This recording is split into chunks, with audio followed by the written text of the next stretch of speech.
आज के अखबारों में जो सबसे जरूरी बातें हैं वो सब लेकर आए हैं हम आपके अपने चैनल सुन लो यूपीएससी पर। और आज तारीख है 4 जनवरी 2026 यानी 4 जनवरी 2026। अब चाहे द हिंदू हो, इंडियन एक्सप्रेस हो या सरकारी वेबसाइट्स, हमने सब कुछ खंगाल लिया है और लाए हैं सिर्फ वो बातें जो यूपीएससी एग्जाम के लिए वाकई में काम आने वाली हैं। सो सिट बैक, रिलैक्स और सुनिए वो एनालिसिस जो आपके मेंस और प्रीलिम्स दोनों में फर्क डाल देगा। ये है आपका डेली लर्निंग डोज, आसान जुबान में और बिल्कुल फुल एक्सप्लेनेशन के साथ। तो चलिए शुरुआत करते हैं अंतर्राष्ट्रीय संबंधों यानी इंटरनेशनल रिलेशन से। और आज की पहली खबर तो ऐसी है जो सुनने में किसी जासूसी नॉवेल या हॉलीवुड फिल्म की स्क्रिप्ट लगती है। अच्छा, ऐसा क्या हुआ है? एक बहुत ही शक्तिशाली देश ने दूसरे देश के राष्ट्रपति को उसी के महल से गिरफ्तार कर लिया है। क्या? ये तो बहुत ही बड़ी खबर है। कहाँ हुआ है ये और इसके पीछे की कहानी क्या है? ये हुआ है दक्षिण अमेरिकी देश वेनेजुएला में।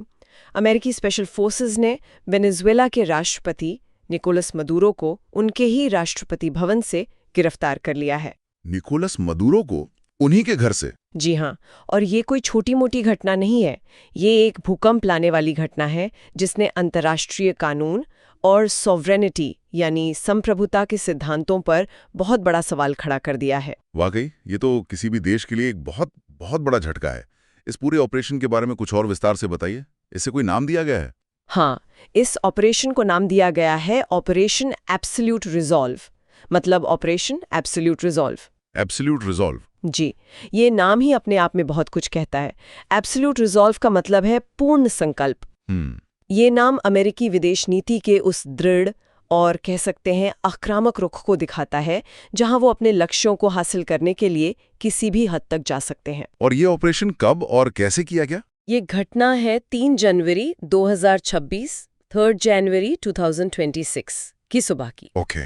अमेरिका की सबसे खतरनाक और प्रशिक्षित एलीट फोर्सेस में से एक डेल्टा फोर्स ने काराकास में स्थित मिराफ्लोरेस पैलेस पर धावा बोला। Miraflores palace? जी, ये वेनेजुएला का सत्ता केंद्र है, जैसे भारत में राष्ट्रपति भवन या प्रधानमंत्री कार्यालय है। एक मिनट, आपने डेल्टा फोर्स का जिक्र किया। मैंने ये नाम फिल्मों में बहुत सुना है, पर असल में ये है कौन? क्या ये यूएस आर्मी का हिस्सा है और इन्हें ही क्यों भेजा गया? बहुत अच्छा सवाल है। देखिए, डेल्टा फोर्स, जिसका आधिकारिक नाम है first special forces operational detachment delta, ये यूएस आर्मी की एक बहुत ही एलीट स्पेशल ऑपरेशंस यूनिट है। अच्छा। ये अमेरिका की सबसे गोपनीय और घातक यूनिट्स में से एक मानी जाती है। इनका मुख्य काम होता है काउंटर टेररिज्म, हॉस्टेज रेस्क्यू और डायरेक्ट एक्शन मिशंस। मतलब ऐसे मिशंस जहां दुश्मन से सीधी और जानलेवा मुठभेड़ की संभावना सबसे ज्यादा हो। ओके। और इन्हें इसीलिए भेजा गया क्योंकि ये एक high risk high stakes operation था। इसके लिए असाधारण कौशल, सटीकता और सरप्राइज की जरूरत थी। और इस ऑपरेशन में उन्होंने क्या किया? इस ऑपरेशन में उन्होंने राष्ट्रपति निकोलस मदुरो और उनकी पत्नी सीलिया फ्लोरेस दोनों को सफलतापूर्वक पकड़ लिया। उनकी पत्नी को भी? जी हाँ, दोनों को। ये तो अविश्वसनीय है। गिरफ्तारी के बाद क्या हुआ? उन्हें कहाँ ले जाया गया? गिरफ्तारी के बाद की जो प्रक्रिया थी वो भी किसी फिल्म की तरह ही थी। उन्हें तुरंत एक हेलीकॉप्टर से निकाला गया और कैरिबियन सागर में तैनात यूएसएस इवो जीमा नाम के एक विशाल जहाज पर ले जाया गया। यूएसएस इवो जीमा? ये किस तरह का जहाज है? ये एक एम्फीबियस असॉल्ट शिप है। Amphibious assault ship? हाँ, इसे ऐसे समझिए कि ये एक तैरता हुआ मिलिट्री बेस है। अच्छा। इस पर दर्जनों हेलीकॉप्टर, लड़ाकू जेट्स, टैंक्स और हजारों सैनिक एक साथ तैनात हो सकते हैं। ये किसी भी देश के तट पर बहुत तेजी से एक बड़ी सैन्य टुकड़ी को उतारने की क्षमता रखता है। तो उस जहाज पर उन्हें अस्थायी रूप से रखा गया और फिर वहां से उन्हें सीधा न्यूयॉर्क ले जाया गया, जहां अमेरिकी न्याय विभाग यानी डिपार्टमेंट ऑफ जस्टिस उन पर मुकदमा चलाएगा। अब सबसे बड़ा सवाल ये उठता है कि अमेरिका ने इस असाधारण कार्रवाई को कानूनी तौर पर सही कैसे ठहराया है? मतलब क्या अंतर्राष्ट्रीय कानून एक देश को दूसरे देश के राष्ट्रीय अध्यक्ष को गिरफ्तार करने की इजाजत देता है? नहीं, बिल्कुल नहीं देता।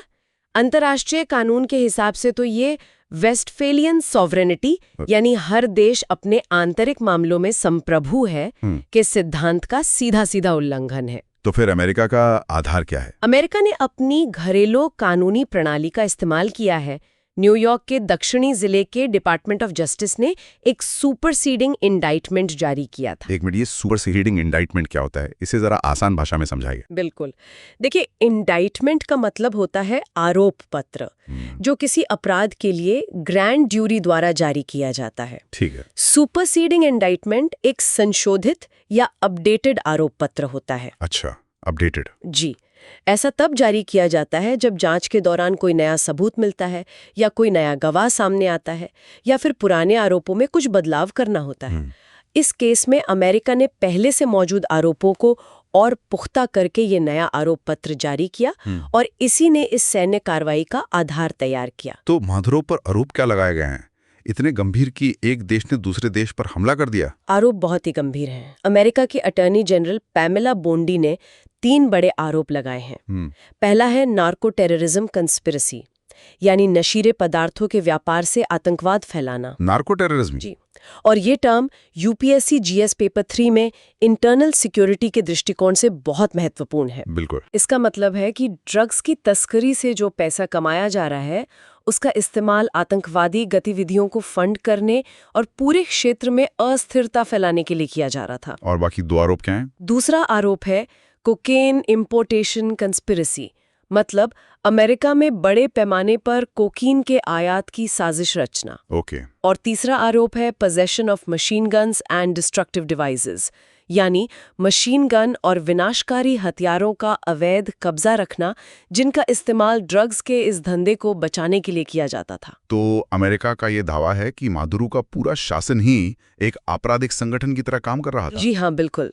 अमेरिका ने मादुरो शासन को कार्टेल द लॉस सोलेस, यानी कार्टेल ऑफ द सन्स का नाम दिया है। कार्टेल ऑफ द सन्स, ये कैसा नाम है? ये एक बहुत दिलचस्प नाम है।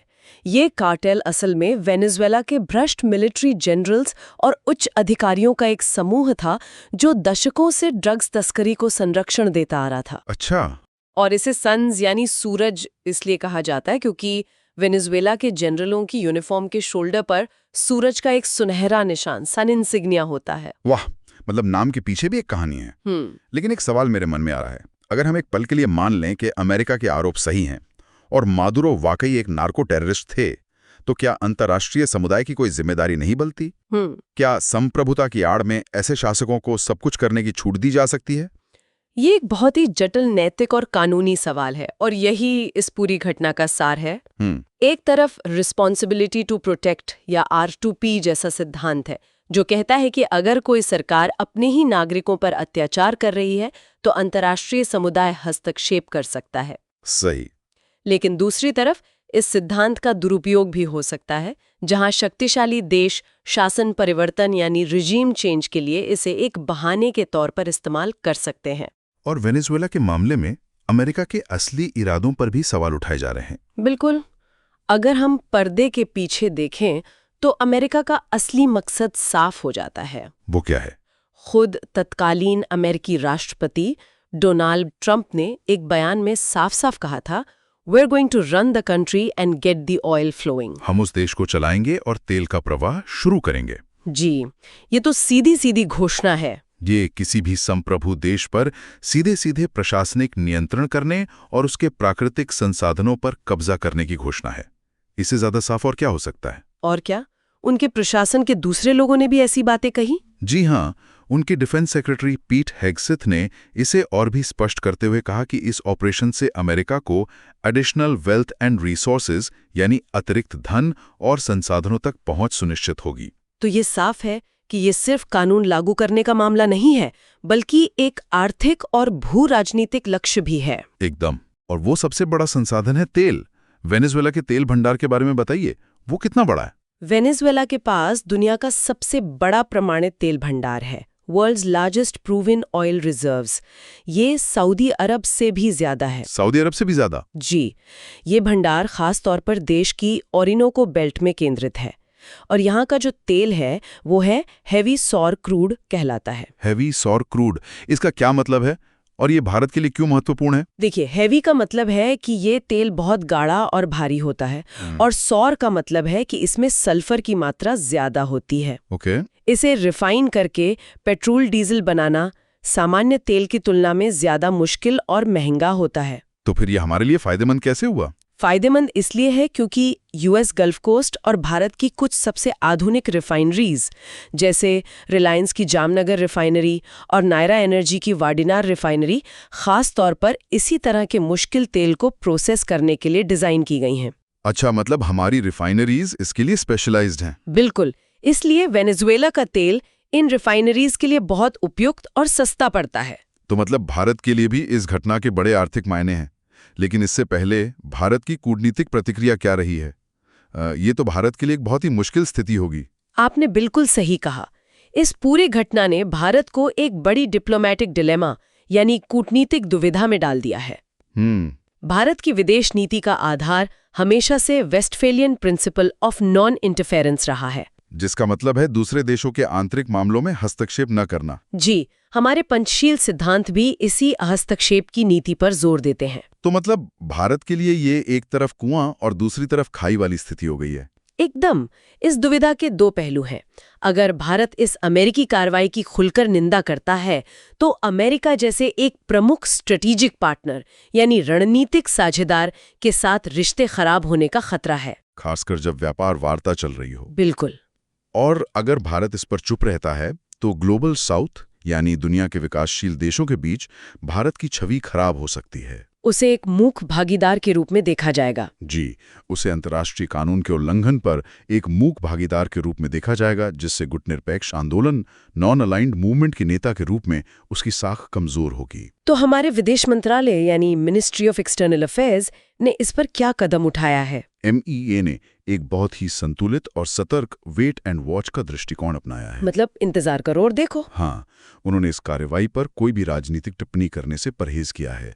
उनका तत्काल ध्यान वेनेजुएला में रह रहे भारतीय नागरिकों की सुरक्षा पर है। वहाँ कितने भारतीय हैं? वहाँ करीब 50 नॉन रेजिडेंट इंडियंस और 30 persons of Indian origin PIOs हैं। ओके। सरकार ने उनके लिए एक एडवाइजरी जारी की है और उनकी कॉन्सुलर प्रोटेक्शन यानी वाणिज्यिक दूतावास संरक्षण सुनिश्चित करना सरकार की पहली प्राथमिकता है। और भारत के लिए इसके दीर्घकालिक आर्थिक नेतार्थ क्या हो सकते हैं? मतलब इकोनॉमिक इम्प्लीकेशंस। इसके आर्थिक मायने बहुत गहरे हैं। देखिए, 2019-20, 2019-20 में अमेरिकी प्रतिबंधों के लागू होने से पहले भारत वेनेजुएला से लगभग $6 बिलियन का तेल आयात करता था। $6 बिलियन? ये तो बहुत बड़ी रकम है। जी, लेकिन प्रतिबंधों के बाद ये आयात लगभग शून्य हो गया, जिससे हमारी रिफाइनरीज को मध्य पूर्व जैसे देशों से महंगे विकल्प खरीदने पड़े। तो क्या अब ये स्थिति बदल सकती है? हाँ, संभावनाएं तो हैं। अगर अमेरिका वेनेजुएला में एक स्थिर और अपने समर्थक सरकार स्थापित करने में सफल हो जाता है और तेल का उत्पादन फिर से शुरू होता है, तो ये भारत के लिए बहुत फायदेमंद हो सकता है। कैसे? वेनेजुएला का तेल बाजार में वापस आने से वैश्विक कीमतें कम होंगी और भारत को एक सस्ता स्रोत मिलेगा। और इससे हमारी ऊर्जा निर्भरता भी कम होगी। बिल्कुल, इससे मध्य पूर्व और रूस पर हमारी ऊर्जा निर्भरता भी कम होगी, जिसे हम स्ट्रेटेजिक डाइवर्सिफिकेशन कहते हैं। इस घटना पर वैश्विक प्रतिक्रिया कैसी रही है? क्या दुनिया के बाकी देश चुप हैं? नहीं, दुनिया भर से जो प्रतिक्रियाएं आ रही हैं वो भी बंटी हुई हैं। UN secretary general Antonio Guterres ने गहरी चिंता व्यक्त करते हुए इस कार्यवाही को एक डेंजरस प्रेसिडेंट यानी एक खतरनाक मिसाल बताया है। डेंजरस प्रेसिडेंट का असल मतलब क्या है? भविष्य के लिए इसकी क्या खतरे हैं? इसका मतलब है कि ये भविष्य के लिए गलत परंपरा स्थापित करता है। अगर इस तरह की कार्यवाही को सामान्य मान लिया गया तो कल को कोई भी शक्तिशाली देश अपने राजनीतिक या आर्थिक हितों के लिए किसी भी छोटे या कमजोर देश के नेता को इस तरह बलपूर्वक हटा सकता है। ये तो अंतर्राष्ट्रीय व्यवस्था को जिसकी लाठी उसकी भैंस वाले जंगल राज में बदल सकता है। बिल्कुल, ये संयुक्त राष्ट्र चार्टर UN चार्टर की मूल भावना के खिलाफ है। और तेल बाजार पर इसका क्या असर देखने को मिल रहा है? तेल बाजार में अभी अनिश्चितता का माहौल है। शॉर्ट टर्म में वेनेजुएला में गृह युद्ध या तेल के कुओं में तोड़फोड़ के डर से कीमतों में उछाल आ सकता है। और मीडियम टर्म में? मीडियम टर्म में, जैसा हमने पहले चर्चा की, अगर अमेरिका वहां स्थिरता लाने में कामयाब होता है तो तेल की आपूर्ति बढ़ेगी और कीमतें गिरेंगी, जिसका फायदा भारत जैसे बड़े तेल आयातकों को होगा। ये पूरी घटना रिसोर्स कर्ज की अवधारणा का एक सटीक उदाहरण लगती है। बिल्कुल, रिसोर्स कर्स या संसाधन अभिशाप एक ऐसी स्थिति है जहां प्राकृतिक संसाधनों से समृद्ध देश अक्सर गरीबी, भ्रष्टाचार, तानाशाही और बाहरी हस्तक्षेप का शिकार हो जाते हैं। वेनेजुला इसका एक क्लासिक उदाहरण है। उसके पास दुनिया का सबसे बड़ा तेल भंडार है, लेकिन यही तेल उसकी अस्थिरता और अब इस अमेरिकी हस्तक्षेप का कारण बन गया है। कुछ विश्लेषक इसे आधुनिक साम्राज्यवाद, मॉडर्न इंपीरियलिज्म का एक नया रूप भी कह रहे हैं। तो एक तरफ दुनिया में ये भू राजनीतिक भूकंप आया है, लेकिन क्या हमारे अपने पड़ोस में सब शांत है? नहीं, हमारा पड़ोस भी काफी उथल-पुथल से गुजर रहा है। 2 जगहों पर तनाव विशेष रूप से बढ़ रहा है, उत्तर कोरिया और बांग्लादेश। पहले उत्तर कोरिया की बात करते हैं, वहां क्या हुआ है? उत्तर कोरिया ने एक नई बैलिस्टिक मिसाइल का प्रक्षेपण किया है, लेकिन यहाँ खबर मिसाइल से ज्यादा उसकी टाइमिंग की है। टाइमिंग? जी, ये प्रक्षेपण ठीक उस समय किया गया जब दक्षिण कोरिया के राष्ट्रपति ली जे म्यूंग एक बहुत महत्वपूर्ण शिखर सम्मेलन के लिए चीन में राष्ट्रपति शी जिनपिंग से मिलने जा रहे थे। तो ये सिर्फ एक संयोग नहीं है, इसके पीछे प्योंगयांग का क्या मकसद है? ये बिल्कुल संयोग नहीं है। ये प्योंगयांग की तरफ से एक जानबूझकर भेजा गया रणनीतिक संकेत है।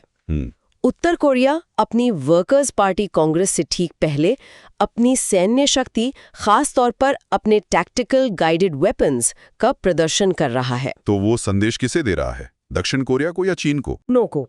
वो सियोल और बीजिंग दोनों को ये संदेश देना चाहता है कि उसे नजरअंदाज नहीं किया जा सकता और उसके बिना कोरियाई प्रायद्वीप पर कोई भी शांति वार्ता सफल नहीं हो सकती। अच्छा। ये दक्षिण कोरिया और चीन के बीच परमाणु निरस्त्रीकरण, डीन्यूक्लियराइजेशन पर हो रही बातचीत को कमजोर करने का एक सीधा प्रयास है। और हमारे दूसरे पड़ोसी बांग्लादेश में क्या हो रहा है? बांग्लादेश इस समय एक गंभीर राजनीतिक अस्थिरता के दौर से गुजर रहा है। वो क्यों? पूर्व प्रधानमंत्री शेख हसीना के पद से हटने और उनकी प्रतिद्वंदी खालिदा जिया की मृत्यु के बाद देश में एक बड़ा पॉलिटिकल वैक्यूम यानी राजनीतिक शून्य पैदा हो गया है। और जब भी राजनीतिक अस्थिरता कम होती है तो अक्सर कट्टरपंथी और सांप्रदायिक ताकतें सिर उठाने लगती हैं। क्या वहाँ ऐसी कोई घटना हुई है? हाँ, हाल ही में एक हिंदू व्यवसायी खोकोन चंद्र दास की भीड़ द्वारा पीट कर हत्या कर दी गई। ये तो बहुत दुखद है जी। और ये दिसंबर के बाद से अल्पसंख्यकों के खिलाफ 5वीं बड़ी सांप्रदायिक हत्या है। ये दिखाता है कि वहाँ कानून व्यवस्था की स्थिति बिगड़ रही है और अल्पसंख्यक समुदाय असुरक्षित महसूस कर रहा है। भारत के लिए इसके क्या खतरे हैं? एक पड़ोसी देश में अस्थिरता का हम पे क्या असर पड़ता है? भारत के लिए ये दोहरा खतरा है। पहला, एक ह्यूमैनिटेरियन क्राइसिस यानी मानवीय संकट का खतरा है। मतलब शरणार्थियों का? बिल्कुल।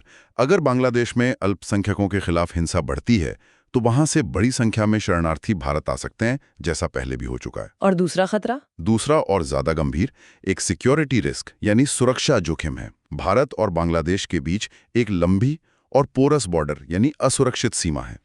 इस अस्थिरता का फायदा उठाकर आतंकवादी और सशस्त्र समूह इस सीमा का इस्तेमाल भारत में घुसपैठ करने और पूर्वोत्तर राज्यों में अशांति फैलाने के लिए कर सकते हैं। तो क्या हम कोई कदम उठा रहे हैं? हाँ, इसी खतरे को देखते हुए भारत ने त्रिपुरा से लगी सीमा पर सुरक्षा कड़ी कर दी है। तो बाहरी खतरों से अपनी संप्रभुता बचाने के लिए सिर्फ कूटनीति काफी नहीं होती, सैन्य ताकत भी जरूरी है। और लगता है इसी दिशा में भारत ने रक्षा और सुरक्षा के क्षेत्र में एक बड़ा कदम उठाया है। आपने सही दिशा पकड़ी है। भारत ने अपनी रक्षा आत्मनिर्भरता, डिफेंस सेल्फ रिलायंस की दिशा में एक बहुत ही महत्वपूर्ण कदम उठाया है। क्या है वो कदम? भारतीय सेना ने सूर्यास्त्र नाम के एक नए और बहुत शक्तिशाली रॉकेट सिस्टम की खरीद के लिए एक बड़ा सौदा किया है। सूर्यास्त्र नाम तो काफी प्रभावशाली है। ये सौदा किसके साथ हुआ है और इसकी क्या खासियत है? ये सौदा पुणे स्थित एक निजी फर्म निबे लिमिटेड के साथ हुआ है और इसकी कुल कीमत है 293 करोड़। यानी 293 करोड़। एक निजी फर्म के साथ, जी। लेकिन इस सौदे की सबसे खास बात यह है कि ये खरीद सेना की इमरजेंसी प्रोक्योरमेंट यानी ईपी शक्तियों के तहत की गई है। ये इमरजेंसी प्रोक्योरमेंट पावर्स क्या होती हैं और सेना को इनकी जरूरत क्यों पड़ती है? देखिए, इमरजेंसी प्रोक्योरमेंट या आपातकालीन खरीद सशस्त्र बलों को दी गई एक फास्ट ट्रैक प्रक्रिया है। Fast track? हाँ। इसके तहत सेनाएं 300 करोड़ रुपए तक की कोई भी महत्वपूर्ण हथियार प्रणाली या उपकरण लंबी नौकरशाही प्रक्रियाओं से गुजरे बिना सीधे खरीद सकती हैं। और इसकी जरूरत क्यों है? इसकी जरूरत इसलिए पड़ती है क्योंकि हमारे उत्तरी और पश्चिमी सीमाओं पर चीन और पाकिस्तान की तरफ से लगातार खतरे बने रहते हैं। इन सीमाओं पर कई बार अचानक कुछ ऑपरेशनल गैप्स यानी परिचालन संबंधी कमियों को भरने की जरूरत पड़ जाती है। अच्छा। सामान्य खरीद प्रक्रिया में तो सालों लग जाते हैं, लेकिन ईपी के जरिए ये काम कुछ महीनों में हो जाता है। तो इसकी कोई शर्त भी होती होगी? हाँ, इसकी एक ही मुख्य शर्त है, जिस भी उपकरण की खरीद की जा रही है उसकी डिलीवरी 1 साल के भीतर होनी चाहिए। मकसद ही यही है कि सेना की तत्काल जरूरतों को तुरंत पूरा किया जा सके। अब सूर्यास्त्र सिस्टम पे आते हैं। इसकी तकनीकी खासियतें क्या हैं? ये भारत में बना है या बाहर से खरीदा गया है? ये मेक इन इंडिया और ट्रांसफर ऑफ टेक्नोलॉजी यानी टीओटी का एक बेहतरीन उदाहरण है। अच्छा। इसे पुणे की निबे लिमिटेड ने इजराइल की प्रसिद्ध रक्षा कंपनी एल्बिट सिस्टम्स के सहयोग से भारत में ही बनाया है। मतलब टेक्नोलॉजी इजराइल की है जी लेकिन बन भारत में रहा है। जी, इसका मतलब है कि हम सिर्फ तैयार रॉकेट सिस्टम नहीं खरीद रहे, बल्कि उसे बनाने की तकनीक भी हासिल कर रहे हैं, जो आत्मनिर्भर भारत अभियान का मुख्य लक्ष्य है। और इसकी मारक क्षमता कैसी है? ये कितना घातक है? इसकी क्षमताएं इसे अपने क्षेत्र में सबसे घातक हथियारों में से एक बनाती हैं। इसकी पहली और सबसे बड़ी खासियत है इसकी एक्सटेंडेड रेंज यानी विस्तारित सीमा। कितनी है इसकी रेंज? ये 150 किलोमीटर से लेकर 300 किलोमीटर तक के लक्ष्यों को सटीकता से भेद सकता है। 300 किलोमीटर होती है, तो आप समझ सकते हैं कि ये कितना बड़ा लीप है। बिल्कुल। इसे डीप स्ट्राइक वेपन की श्रेणी में रखा जाता है, क्योंकि ये दुश्मन के इलाके में बहुत अंदर तक घुसकर उसके कमांड सेंटर, एयरबेस या लॉजिस्टिक्स हब को तबाह कर सकता है। 1 मिनट, 300 किलोमीटर और आपने सटीकता की बात की। इतनी लंबी दूरी पर ये कितना सटीक हो सकता है? यही इसकी दूसरी और सबसे प्रभावशाली खासियत है, प्रिसिजन यानी सटीकता। इसका सर्कुलर एरर प्रोबेबल या सीईपी 5 मीटर से भी कम है। सीईपी ये क्या होता है? इसे आसान शब्दों में समझाइए। जरूर। सीईपी किसी मिसाइल या रॉकेट की सटीकता मापने का एक पैमाना है। ओके। 5 मीटर सीईपी का मतलब है कि अगर आप 100 रॉकेट दागते हैं तो उनमें से कम 50 रॉकेट आपके लक्ष्य के 5 मीटर के दायरे के अंदर ही गिरेंगे। अच्छा। अब आप कल्पना कीजिए, 300 किलोमीटर दूर से दागा गया रॉकेट अगर किसी खास बिल्डिंग या बंकर के 5 मीटर के अंदर गिरता है तो ये कितनी अविश्वसनीय सटीकता है। ये तो सर्जिकल स्ट्राइक करने जैसी क्षमता हो गई। बिल्कुल, ये सिर्फ एरिया पर बमबारी नहीं बल्कि सर्जिकल स्ट्राइक करने की क्षमता देता है। ये तो वाकई कमाल है। क्या इसकी कोई और भी खासियत है? हाँ, इसकी तीसरी और सबसे अनोखी क्षमता है इसकी वर्सेटाइलिटी यानी बहुमुखी प्रतिभा। वो क्या है? ये सिस्टम सिर्फ एक रॉकेट लॉन्चर नहीं है, ये 100 किलोमीटर की सीमा तक लोइटरिंग म्यूनिशंस, जिन्हें आम भाषा में सुसाइड ड्रोन्स भी कहा जाता है, उन्हें भी लॉन्च कर सकता है।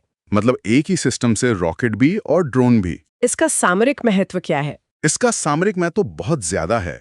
इसका मतलब है कि एक ही लॉन्चर से आप दुश्मन के बड़े ठिकानों को तबाह करने के लिए रॉकेट भी दाग सकते हैं और किसी छोटे चलते फिरते लक्ष्य जैसे किसी आतंकवादी लीडर की गाड़ी या टैंक को नष्ट करने के लिए सुसाइड ड्रोन भी भेज सकते हैं। ये तो सेना को मैदान में बहुत ज्यादा फ्लेक्सिबिलिटी देता होगा। एकदम। इस सौदे का रणनीतिक महत्व क्या है? क्या ये रक्षा क्षेत्र में किसी बड़े बदलाव का संकेत है? निश्चित रूप से। ये सौदा रक्षा निर्माण में प्राइवेट सेक्टर यानी निजी क्षेत्र की बढ़ती भूमिका का एक बहुत बड़ा प्रतीक है। कैसे? कुछ साल पहले तक इस तरह के बड़े और महत्वपूर्ण प्रोजेक्ट्स सिर्फ डीआरडीओ, ऑर्डिनेंस फैक्ट्री बोर्ड जैसे सरकारी सार्वजनिक उपक्रमों यानी पीएसयूज के लिए ही आरक्षित थे। सही। इनेबिट लिमिटेड जैसी एक निजी कंपनी को इतना बड़ा सौदा मिलना ये दिखाता है कि सरकार रक्षा क्षेत्र में आत्मनिर्भरता के लिए निजी क्षेत्र की इनोवेशन और दक्षता पर भरोसा कर रही है। क्या इस खरीद का हाल की किसी घटना से कोई संबंध है? मैं पिछले साल हुए ऑपरेशन सिंदूर के बारे में सोच रहा हूँ। आपने बिल्कुल सही नब्ज पकड़ी है। इस खरीद को हमें मई 2025 यानी मई 2025 में हुए ऑपरेशन सिंदूर के संदर्भ में ही देखना चाहिए।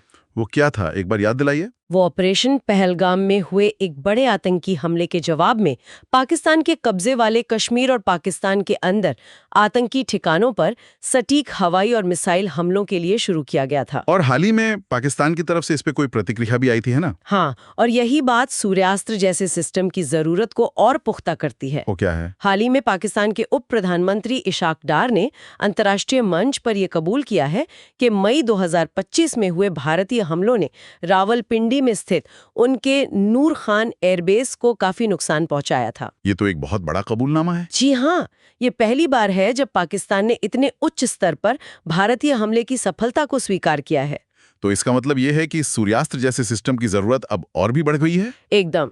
देखिए, ऑपरेशन सिंदूर में हमें अपने वायुसेना के विमानों को दुश्मन के इलाके में भेजना पड़ा था, जिसमें हमेशा पायलटों की जान का जोखिम रहता है। सही बात है। सूर्यास्त्र जैसा सिस्टम हमें जमीन से ही, अपनी सीमा के अंदर से ही वैसी ही प्यूनिटिव कैपेबिलिटी यानी दंडात्मक क्षमता प्रदान करता है।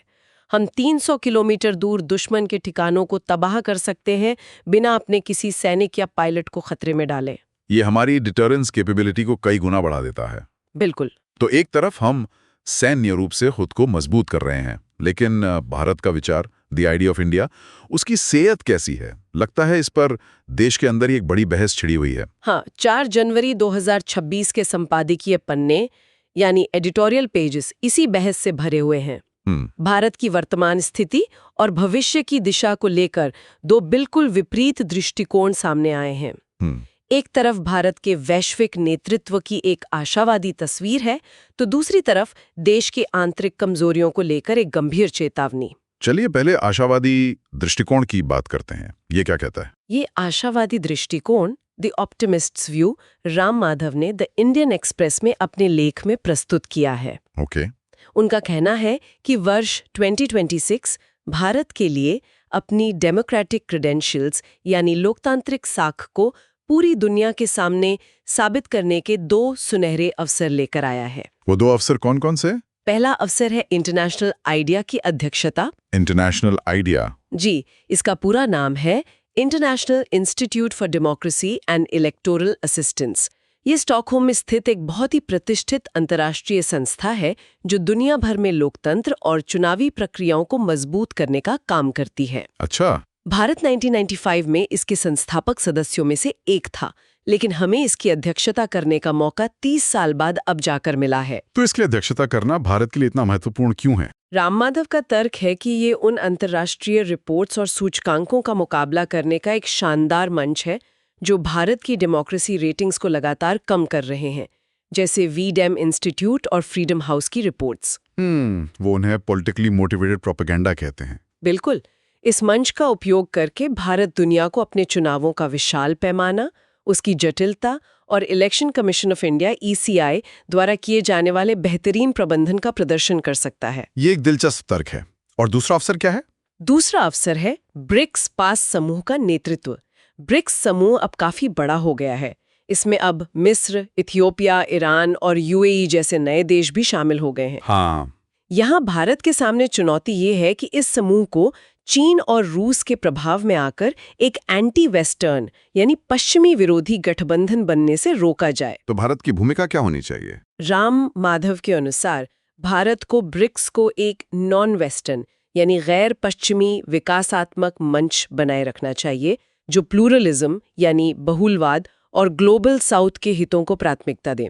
मतलब एक ब्रिज की भूमिका। जी, ये भारत की विश्व गुरु वाली भूमिका है, जहां भारत विरोधी विश्व व्यवस्थाओं के बीच एक सेतु का काम कर सकता है। ये तो बहुत ही सकारात्मक तस्वीर है, लेकिन आपने कहा था कि एक आलोचनात्मक दृष्टिकोण भी है। वो क्या कहता है? हाँ, और ये सिक्के का दूसरा पहलू है जो भारत की आंतरिक चुनौतियों पर ध्यान केंद्रित करता है। पूर्व वित्त मंत्री पी चिदम्बरम ने लिखा है कि अगर 2025 के भारत को एक शब्द में बयां करना हो तो वो शब्द होगा हेट यानी नफरत। वो देश में सेक्युलरिज्म यानी धर्मनिरपेक्षता के पतन और अल्पसंख्यकों के खिलाफ बढ़ती हिंसा के नॉर्मलाइजेशन यानी सामान्यकरण पर गहरी चिंता व्यक्त करते हैं। और दूसरे विचारक भी हैं जो इस आलोचना से सहमत है? जी, प्रसिद्ध विद्वान प्रताप भानु मेहता ने sober realism versus political fantasy यानी यथार्थवाद बनाम राजनीतिक कल्पना की चेतावनी दी है। वो विश्वगुरु जैसे बड़े बड़े प्रतीकात्मक नारों की आलोचना करते हैं और कहते हैं कि जब तक हम स्वास्थ्य, शिक्षा और रोजगार जैसे बुनियादी मुद्दों पर ठोस प्रगति नहीं करते, तब तक ये नारे खोखले हैं। और वो इंस्टीट्यूशनल डीके की भी बात करते हैं। जी, वो इंस्टीट्यूशनल डीके यानी चुनाव आयोग, न्यायपालिका जैसी संस्थाओं की स्वायत्ता में कमी और सत्ता के अत्यधिक केंद्रीकरण पर भी गंभीर सवाल उठाते हैं। आपने राम राघव के तर्क का जिक्र किया था कि भारत को ईसीआई को एक मॉडल के रूप में पेश करना चाहिए। क्या इस पर कोई पलटा तर्क भी है? हाँ, और यही इस बहस का सबसे दिलचस्प बिंदु है। क्या? द हिंदू अखबार ने अपने संपादकीय में ईसीआई की कड़ी आलोचना की है। संपादकीय का शीर्षक है डिसेंट इनटू फार्स, यानी एक तमाशे में पतन। एक तमाशे में पतन? जी, ये आलोचना इलेक्टोरल रोल्स यानी मतदाता सूची के स्पेशल इंटेंसिव रिवीजन कार्यक्रम को ठीक से ना संभालने को लेकर की गई है। एक मिनट, ये तो बहुत बड़ा विरोधाभास है। एक तरफ राम माधव कह रहे हैं कि ईसीआई को दुनिया के सामने एक मिसाल की तरह पेश करो, और दूसरी तरफ देश का एक प्रमुख अखबार उसके काम को तमाशा कह रहा है। बिल्कुल, और यही 2026 में भारत का केंद्रीय विरोधाभास, सेंट्रल पैराडॉक्स है। बाहरी तौर पर भारत एक मजबूत, निर्णायक और अग्रणी लोकतंत्र की छवि प्रस्तुत करना चाहता है, लेकिन आंतरिक रूप से वो लोकतांत्रिक गिरावट, बढ़ती सांप्रदायिक कला और प्रशासनिक अक्षमताओं के गंभीर आरोपों से जूझ रहा है। तो आखिर निष्कर्ष क्या है? एक यूपीएससी एस्पिरेंट को इस बहस को कैसे देखना चाहिए? एस्पिरेंट के लिए ये समझना महत्वपूर्ण है कि उन्हें इन दोनों दृष्टिकोणों को जानना होगा। उत्तर लिखते समय उन्हें एक संतुलित दृष्टिकोण अपनाना होगा, जिसमें भारत की वैश्विक आकांक्षाओं और उसकी आंतरिक चुनौतियों दोनों का निष्पक्ष विश्लेषण हो। चाहे विश्व गुरु बनना हो या एक मजबूत लोकतंत्र, दोनों के लिए एक मजबूत अर्थव्यवस्था और शानदार बुनियादी ढांचा यानी इंफ्रास्ट्रक्चर जरूरी है। इस क्षेत्र में क्या कोई अच्छी खबर है? हाँ, आंध्र प्रदेश से एक बहुत ही सकारात्मक खबर आई है। क्या है वो? विशाखापट्टनम के पास बन रहे भोगापुरम अंतर्राष्ट्रीय हवाई अड्डे पर पहली कमर्शियल वैलिडेशन फ्लाइट सफलतापूर्वक उतर गई है। ये तो एक बड़ा मील का पत्थर है। इस उड़ान की क्या खासियत थी? इस एयर इंडिया की उड़ान में केंद्रीय नागरिक उड्डयन मंत्री के राम मोहन नायडू खुद सवार थे, जो इस परियोजना के महत्व को दर्शाता है।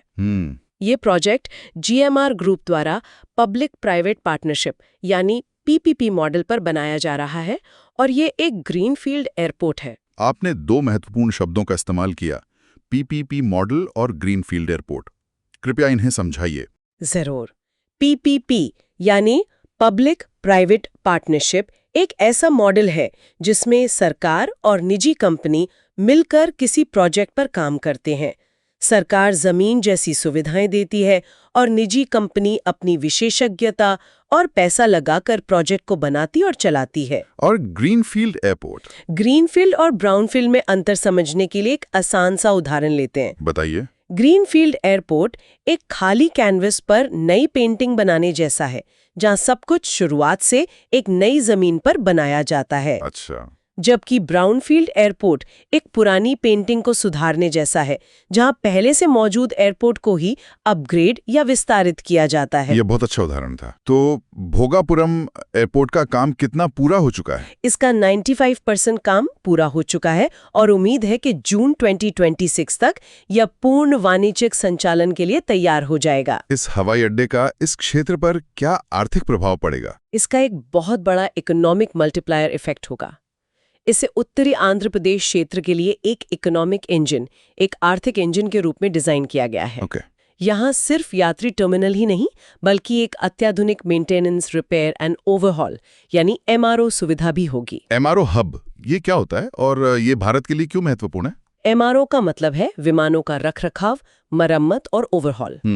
अभी तक भारतीय एयरलाइंस को अपने विमानों के बड़े रखरखाव और इंजन की मरम्मत के लिए उन्हें दुबई, सिंगापुर या श्रीलंका भेजना पड़ता है, जिससे देश का बहुमूल्य विदेशी मुद्रा खर्च होता है। अच्छा, तो ये काम अब भारत में हो सकेगा? जी, भोगापुरम में एमआरओ हब बनने से ये सारा काम भारत में ही हो सकेगा, जिससे पैसा भी बचेगा और रोजगार भी पैदा होगा। और ये कार्गो के लिए भी महत्वपूर्ण होगा। बहुत ज्यादा। ये हवाई अड्डा विशाखापट्टनम के मौजूदा हवाई अड्डे की जगह लेगा, जो एक नेवल एनक्लेव है और जहां 24/7 संचालन की अनुमति नहीं थी। ये तो बहुत ही शानदार प्रोजेक्ट लगता है, लेकिन क्या इसमें कोई चुनौती भी है? हाँ, और इसमें भारतीय बुनियादी ढांचा परियोजनाओं की एक पुरानी और आवर्ती समस्या दिख रही है, लास्ट माइल कनेक्टिविटी की कमी। मतलब वही बात हो गई कि आपने एक 5 स्टार होटल बना दिया, पर वहां तक पहुंचने के लिए सड़क ही कच्ची है। आपने बिल्कुल सही समझा। हवाई अड्डा तो लगभग तैयार है, लेकिन विशाखापट्टनम शहर को इस नए हवाई अड्डे से जोड़ने वाली मुख्य 6 लेन की सड़क भूमि अधिग्रहण और वन मंजूरी के मुद्दों के कारण अटकी हुई है। ये तो एक बड़ी समस्या है। जी, जब तक ये कनेक्टिविटी नहीं सुधरेगी तब तक इस विश्व स्तरीय हवाई अड्डे का पूरा लाभ नहीं उठाया जा सकेगा। अर्थव्यवस्था से जुड़ी एक और अहम खबर है जो अमेरिका से आ रही है और भारतीय फार्मा सेक्टर को प्रभावित कर सकती है। जी, एक चिंताजनक खबर है। अमेरिका ने ब्रांडेड और पेटेंटेड दवा आयातों पर 100% 100% टैरिफ लगा दिया है।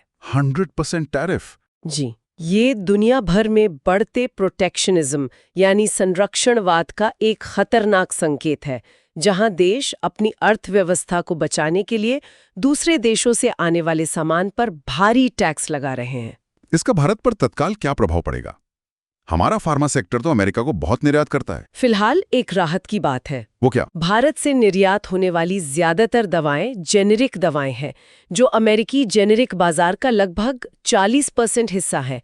इन जेनेरिक दवाओं को इस नए टैरिफ से फिलहाल छूट दी गई है। तो ये एक तरह की चेतावनी है। बिल्कुल, ये एक बड़ी चेतावनी है कि भविष्य में अमेरिका भारतीय जेनेरिक दवाओं पर भी ऐसा कोई कदम उठा सकता है। लेकिन क्या इस चुनौती में कोई अवसर भी छिपा है? हाँ, इसमें भारत के लिए एक बहुत बड़ा रणनीतिक अवसर भी है। वो कैसे? जैसे जैसे दुनिया भर की कंपनियां China+1 रणनीति अपना रही हैं, यानी वे सिर्फ चीन पर निर्भर रहने के बजाय किसी दूसरे देश में भी अपना मैन्युफैक्चरिंग बेस बनाना चाहती हैं, भारत दवा निर्माण के क्षेत्र में चीन का एक पसंदीदा विकल्प बन सकता है। सबसे बड़ी बाधा है एपीआई पर चीन पर हमारी निर्भरता। एपीआई मतलब? Active pharmaceutical ingredients. ये वो कच्चा माल होता है जिससे दवा की गोली या सिरप बनता है। अच्छा। विडंबना ये है कि हम दुनिया को दवाएं बेचते हैं, लेकिन उन दवाओं को बनाने के लिए 70% से ज्यादा एपीआई चीन से आयात करते हैं। ये तो बहुत बड़ी निर्भरता है। जी, इस निर्भरता को कम करने के लिए सरकार की प्रोडक्शन लिंक्ड इंसेंटिव यानी पीएलआई योजना बहुत महत्वपूर्ण है, जो देश में ही एपीआई निर्माण को बढ़ावा दे रही है। और दूसरी बड़ी बाधा क्या है? दूसरी बड़ी बाधा है गुणवत्ता मानक यानी क्वालिटी स्टैंडर्ड्स। पिछले कुछ सालों में कई भारतीय फार्मा कंपनियों के प्लांट्स में गुणवत्ता नियंत्रण को लेकर अमेरिकी यूएसएफडीए द्वारा गंभीर सवाल उठाए गए हैं। अगर हमें दुनिया का विश्वसनीय सप्लायर बनना है, तो हमें अपने गुणवत्ता मानकों को दुनिया में सर्वश्रेष्ठ बनाना होगा। और तीसरी कोई बाधा? तीसरी जरूरत है मार्केट डाइवर्सिफिकेशन यानी बाजार विविधीकरण की। मतलब? हमारा फार्मा निर्यात अमेरिकी बाजार पर बहुत अधिक निर्भर है, लगभग 35 से 40%।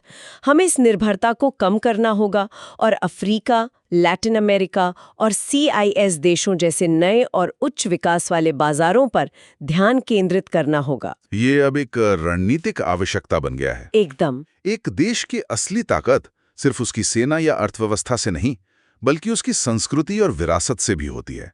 और लगता है भारत अपनी इसी सॉफ्ट पावर को अब दुनिया के सामने बहुत प्रभावी ढंग से रख रहा है। आपने बिल्कुल सही कहा।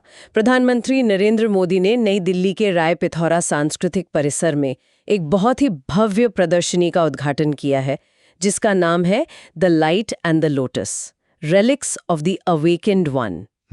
ये सिर्फ एक कला प्रदर्शनी नहीं है, बल्कि ये भारत की सॉफ्ट पावर, उसकी समृद्ध विरासत और उसे वापस लाने के हमारे संकल्प का एक शक्तिशाली प्रदर्शन है। इस प्रदर्शनी का मुख्य आकर्षण क्या है? इस प्रदर्शनी का केंद्र है पिपराहवा अवशेष यानी पिपराहवा रेलिक्स। ये क्या है? ये भगवान बुद्ध के अस्थि अवशेष, बोन फ्रैगमेंट्स, राख और कुछ अनमोल गहने हैं। अच्छा। इनकी कहानी बहुत ही रोचक है। इन्हें 1898 में एक ब्रिटिश औपनिवेशिक इंजीनियर विलियम क्लैक्सटन पेपे ने उत्तर प्रदेश के सिद्धार्थनगर जिले में स्थित पिपराहवा स्तूप की खुदाई में खोजा था। तो ये प्रदर्शनी 127 साल पुरानी अवशेषों को दिखा रही है। इसमें नया क्या है? इस प्रदर्शनी के सबसे खास और ऐतिहासिक बात यह है कि ये 2 अलग-अलग जगहों पर रखे गए अवशेषों को पहली बार एक साथ ला रही है। वो कैसे? बुद्ध की अस्थियों का एक हिस्सा नई दिल्ली के नेशनल म्यूजियम में और दूसरा हिस्सा कलकत्ता के इंडियन म्यूजियम में रखा हुआ था। लेकिन खुदाई में मिले कुछ गहनों को पेपे परिवार अपने साथ ब्रिटेन ले गया था। ओह, अच्छा। तो क्या उन गहनों को वापस लाया गया है? जी हाँ, और यही इस प्रदर्शनी की सबसे बड़ी सफलता है। उन गहनों को हाल ही में एक नीलामी से बचाकर भारत वापस लाया गया है। नीलामी से? जी, इसमें गोदरेज ग्रुप सहित एक पब्लिक प्राइवेट पार्टनरशिप ने महत्वपूर्ण भूमिका निभाई, जिसने इन पवित्र कलाकृतियों को हांगकांग में नीलाम होने से बचाया। ये तो हेरिटेज रेस्टिट्यूशन एफर्ट्स के लिए एक बहुत बड़ी जीत है। बहुत बड़ी। ये अवशेषों का ऐतिहासिक महत्व क्या है?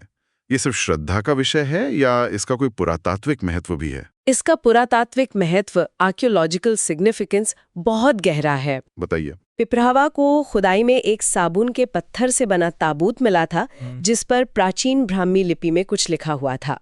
उस पर क्या लिखा था? उस पर लिखा था, this relic shrine of divine Buddha is the donation of the Sakya Sukiti brothers associated with their sisters, sons and wives. ये शिलालेख इस बात का सबसे मजबूत पुरातात्विक साक्ष्य है कि पिपरावा स्थल ही भगवान बुद्ध का राज, प्राचीन कपिल वस्तु है। शाक्य वंश की राजधानी। जी, जहां बुद्ध का बचपन बीता था। इसका मतलब इसका एक कूटनीतिक पहलू भी है। मैंने सुना है कि कपिल वस्तु की लोकेशन को लेकर नेपाल के साथ भी एक बहस है। बिल्कुल, नेपाल अपने यहाँ स्थित तिलौरा कोट नामक स्थल को प्राचीन कपिल वस्तु होने का दावा करता है। अच्छा। इस प्रदर्शनी और इस शिलालेख के माध्यम से भारत अपने दावे को और भी मजबूती से दुनिया के सामने रख रहा है। और क्या कोई और भी सबूत है? हाँ, 1970 के दशक में ASI के KM श्रीवास्तवा द्वारा की गई खुदाई में भी कपिल वस्तुई नाम वाली टेराकोटा की मोहरें मिली थीं, जो भारत के पक्ष को और भी पुष्ट करती हैं। प्रधानमंत्री ने अपने भाषण में इसे क्या दिशा दी? प्रधानमंत्री मोदी ने इसे धम्म कूटनीति, धम्मा डिप्लोमेसी का एक महत्वपूर्ण अंग बताया। उन्होंने कहा कि ये अवशेष केवल कलाकृतियां नहीं, बल्कि हमारी आध्यात्मिक श्रद्धा और सभ्यता की निरंतरता, सिविलाइजेशनल कॉन्टिन्यूटी के जीवंत प्रतीक हैं।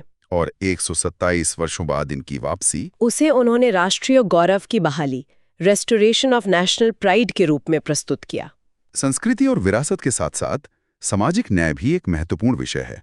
आज की तारीख का इस क्षेत्र में क्या महत्व है? आज 4 जनवरी को विश्व ब्रेल दिवस यानी वर्ल्ड ब्रेल डे मनाया जाता है। लुई ब्रेल के जन्मदिन पर। जी, जिनका जन्म 1809 में हुआ था।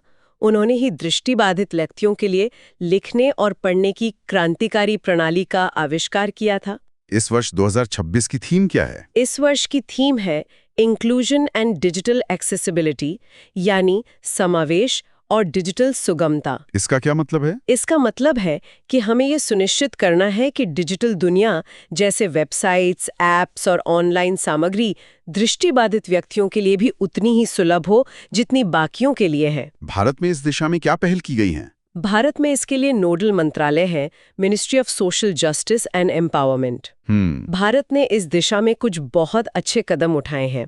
एक है भारतीय ब्रेल कोड, जो देवनागरी, बंगाली, तमिल जैसी विभिन्न भारतीय भाषाओं के लिए एक एकीकृत ब्रेल लिपि है। और दूसरी पहल? दूसरी महत्वपूर्ण पहल है सुगम्य पुस्तकालय, जो दृष्टिबाधितों के लिए भारत का सबसे बड़ा ऑनलाइन सुलभ पुस्तकालय है। ये बहुत जरूरी है, खासकर भारत के संदर्भ में जहां 50 लाख से ज्यादा दृष्टिबाधित व्यक्ति हैं। निश्चित रूप से। और rights of persons with disabilities act 2016 भी ये अनिवार्य करता है कि उन्हें सूचना और ज्ञान तक पहुंच का समान अधिकार मिले। चलिए, अब आज की लंबी चर्चा के बाद कुछ महत्वपूर्ण तथ्यों पर जल्दी से नजर डालते हैं, जो सीधे प्रीलिम्स में पूछे जा सकते हैं। ये एक रैपिड फायर राउंड की तरह होगा। बिल्कुल, तैयार हूं। पहला, सूर्यास्त सौदा कितने का है और किसके साथ हुआ? ये सौदा 293 करोड़ रुपए का है, जो पुणे की NIBE लिमिटेड के साथ इमरजेंसी प्रोक्योरमेंट के तहत किया गया है। दूसरा, भोगापुरम हवाई अड्डा कितना पूरा हो चुका है? ये 95% पूर्ण हो चुका है। इसके फेज 1 की क्षमता 6 मिलियन यात्री प्रति वर्ष होगी। तीसरा, पिपराहवा अवशेष कितने साल बाद भारत लौटे? भगवान बुद्ध से जुड़े ये अवशेष 127 साल बाद ब्रिटेन से भारत लौटे हैं। चौथा, प्रतिबंधों से पहले भारत वेनेजुएला तेल व्यापार कितना था? 2019-20, 2019-20 में हमारा तेल आयात लगभग $6 बिलियन था। $6 बिलियन। और पांचवा, सिद्ध दिवस का कौन सा संस्करण मनाया जा रहा है और इसकी थीम क्या है? इसका नवा संस्करण मनाया जा रहा है। इसकी थीम है सिद्धा फॉर ग्लोबल हेल्थ, और ये 6 जनवरी को ऋषि अगस्त्यार के जन्मदिन पर मनाया जाता है। बहुत बढ़िया। अब बात करते हैं मेंस आंसर राइटिंग की। आज के विषयों पर आधारित 2 महत्वपूर्ण प्रश्न देखते हैं। जरूर। पहला प्रश्न जीएस पेपर 2 इंटरनेशनल रिलेशन से है 250 शब्दों के लिए।